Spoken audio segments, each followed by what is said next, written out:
Hello friends, income tax के cases की series में आज जो केस हम डिस्कस करेंगे वो इस चीज़ को लेकर के है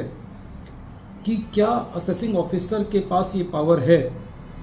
कि वो किसी इनकम के हेड को एक हेड से निकाल करके दूसरे हेड में टैक्सेबल कर सकता है, खाली इस वजह से कि वो इनकम दूसरे हेड में टैक्सेबल नहीं हो रही। दूसरे शब्दों में, यदि assessing officer during the assessment proceedings ये पाता है कि कोई असेसी को अमाउंट रिसीव हुआ और वो amount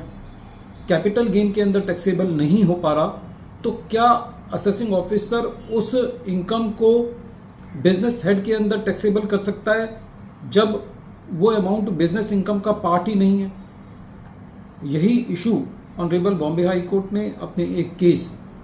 Poonawalla estate stud and agriculture farm versus commissioner of income tax के केस में डिसाइड किया। ये केस 487 ITR पेज नंबर 101 पर रिपोर्ट हुआ और इस केस का जजमेंट 9 जुलाई 2025 को है। प्रेजेंट केस के फैक्ट्स बहुत इंटरेस्टिंग हैं। प्रेजेंट केस असेसमेंट ईयर 88, 89, 90, 91, 91, 92 और 95, 96 से रिलेटेड है। प्रेजेंट केस के अंदर असेसी के पास कुछ हॉर्सेस थे जिन हॉर्सेस को असेसी ने एज ए कैपिटल असेट दिखाया हुआ था। ड्यूरिंग द ईयर असेसी के उन दो हॉर्सेस की डेथ हुई जिनको असेसी ने एज ए कैपिटल असेट दिखाया हुआ था और उन हॉर्सेस की डेथ होने पर असेसी को इंश्योरेंस कंपनी से पैसा मिला। इन हॉर्सेस की जो बैलेंस शीट के अंदर वैल्यू आ रही थी वो 40,000 और 30,000 रुपए थी और इंश्योरेंस कंपनी से इन हॉर्सेस की डेथ पर 6 लाख रुपए और 1 लाख रुपया मिला।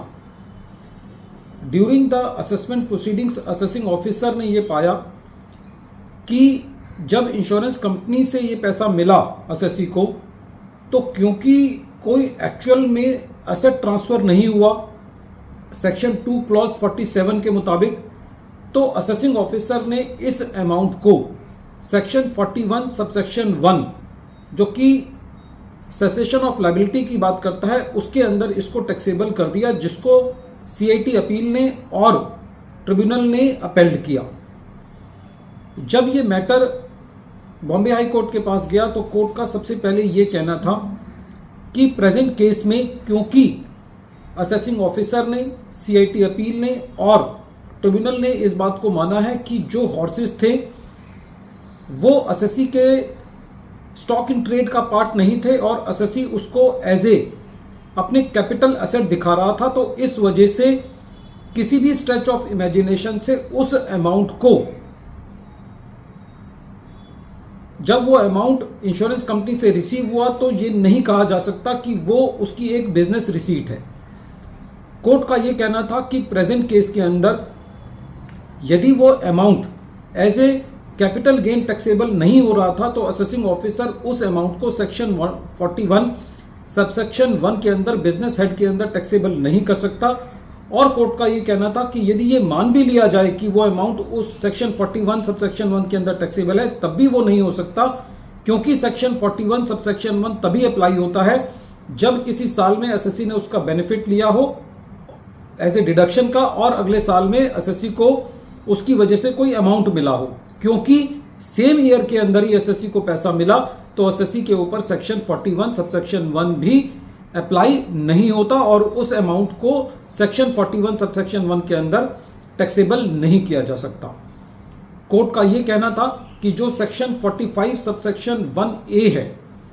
वो 1 अप्रैल 2000 से लागू हुआ है, जिसके मुताबिक यदि असेसी को कोई इंश्योरेंस क्लेम मिलता है किसी कैपिटल एसेट के डिस्ट्रक्शन पर, तो उसको कैपिटल गेन कैलकुलेट करने के लिए कंसीडर किया जा सकता है। कोर्ट का यह कहना था क्योंकि यह प्रोविजन 1 अप्रैल 2000 से लागू हुआ है